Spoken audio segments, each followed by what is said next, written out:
بسم اللہ الرحمن الرحیم۔ السلام علیکم پیارے بچوں، اے زی پبلشر کی جانب سے خوش آمدید۔ غالب اردو جماعت چہارم، سبق نمبر 21، عدل و انصاف، صفحہ نمبر 132 تا 134۔ حاصلات تعلمی سبق کو پڑھنے کے بعد طلبہ اس قابل ہو جائیں گے کہ گفتگو یا بیان سن کر جملوں میں بے ربطی اور عدم تسلسل کا ادراک کر سکیں، خطبہ، تقریر وغیرہ کو پڑھ کر سمجھ سکیں اور پیغام دوسروں تک پہنچا سکیں۔ کسی تقریب یا نمائش کو دیکھ کر اس کی کسی مخصوص گرمی پر عملی رد عمل کا اظہار کر سکیں، فعل امر اور فعل نہیں کو جملوں میں استعمال کر سکیں، عددی ترتیب کا فرق سمجھ سکیں۔ اپنے مسائل، گھر، اسکول، محلے وغیرہ میں پیش آنے والے ناپسندیدہ واقعات، حرکت وغیرہ اپنے مسائل کے بارے میں اپنے والدین اور اساتذہ سے بلا جھجک بتا سکیں۔ سوچ کر بتائیں عدل و انصاف کا مطلب کیا ہے، اور یاد رکھیں حضرت علی وجیہ کا فرمان ہے کہ کفر کی حکومت تو قائم رہ سکتی ہے لیکن ظالم کی حکومت قائم نہیں رہ سکتی۔ اسلام کے سنہری اصولوں میں عدل و انصاف کو بنیادی اہمیت حاصل ہے۔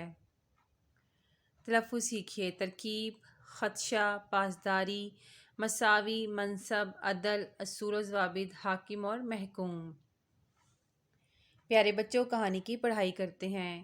ایرانی چیف ہمزان مسلمانوں کا شدید دشمن تھا، اس لیے مسلمانوں کو ختم کر دینے کی قسمیں کھا رکھی تھیں۔ حضرت عمر فاروق کے عہد خلافت میں مسلمانوں کے ساتھ ایک جنگ میں وہ پکڑا گیا اور اسے قیدی بنا لیا گیا۔ ہر رمضان کو مدینہ منورہ میں حضرت عمر فاروق کے سامنے پیش کیا گیا۔ اسے یقین تھا کہ اس کی مسلم دشمنی اور شدید عداوت کے باعث قتل کر دیا جائے گا۔ اس موقع پر رمضان نے ایک ترکیب سوچی۔ اس نے حضرت عمر فاروق کے سامنے پینے کے لیے گلاس پانی طلب کیا۔ جب پانی کا گلاس لایا گیا اور رمضان کو پینے کے لیے پیش کیا گیا تو اس نے انکار کر دیا۔ حضرت عمر فاروق نے اس امر کی وجہ دریافت کی تو رمضان نے کہا کہ مجھے خدشہ ہے کہ مجھے پانی پینے کے دوران ہی قتل نہ کر دیا جائے۔ رمضان کے اس خطرے اور خدشے کے بعد حضرت عمر فاروق نے اس سے وعدہ کر لیا کہ جب تک وہ پانی کا بھرا ہوا گلاس نہیں پی لے گا اس وقت تک اسے قتل نہیں کیا جائے گا۔ اس وعدے پر رمضان نے بڑی چالاکی کے ساتھ پانی کا بھرا ہوا گلاس دور پھینک دیا اور کہا، مسلمانوں کے خلیفہ نے میرے ساتھ پانی کا گلاس پینے تک قتل نہ کرنے کا وعدہ کر لیا ہے۔ اب جب کہ یہ پانی میں نے پیا ہی نہیں اور اسے زمین پر گرا دیا ہے، لہٰذا مجھے یقین ہے کہ خلیفہ اپنا وعدہ ضرور پورا کرے گا۔ اس پر حضرت عمر فاروق نے اپنے وعدے کی پاسداری کرتے ہوئے اسے قتل نہ کیا۔ حضرت عمر فاروق کے اس منصفانہ عمل کو دیکھتے ہوئے رمضان نے اسلام کو بخوشی قبول کر لیا۔ ایک مرتبہ حضرت عمر فاروق اور حضرت ابی بن کعب کے درمیان کسی معاملے پر اختلاف ہو گیا۔ اس مسئلے کے فیصلے کے لیے دونوں اصحاب اپنے معاملہ حضرت زید بن ثابت کے پاس لے گئے تاکہ وہ ان کے معاملے کا فیصلہ انصاف کے مطابق کر دیں۔ دونوں اصحاب حضرت زید کے پاس پہنچے۔ حضرت زید نے حضرت عمر کو امیر المومنین ہونے کی وجہ سے اپنے برابر بٹھانا چاہا۔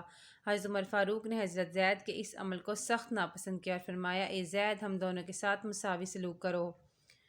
مقدمے کی باقاعدہ سماعت شروع ہوئی۔ معاملے کی نوعیت کی وجہ سے حضرت عمر فاروق پر قسم آتی تھی۔ حضرت زید بن ثابت نے خلیفہ کا احترام کرتے ہوئے حضرت ابی بن کعب سے کہا، آپ چاہیں تو امیر المومنین حضرت عمر فاروق سے قسم نہ لیں۔ اس پر حضرت عمر فاروق نے قسم اٹھائی اور فرمایا، اللہ کی قسم، زید اس وقت تک منصب عدالت کے لائق نہیں ہو سکتے جب تک ان کی نظر میں عمر امیر المومنین اور عام آدمی برابر نہ ہو جائیں۔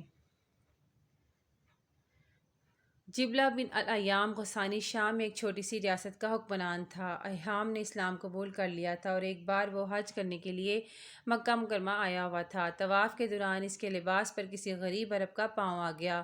جبلہ نے اس عربی کے منہ پر تھپڑ مار دیا۔ اس پر اس عربی نے بھی اسے جواباً تھپڑ مار دیا۔ جبلہ اپنی اس بے عزتی پر حضرت عمر فاروق کے پاس پہنچا اور اس عربی کو کرار واقعہ سزا دینے کا مطالبہ کیا۔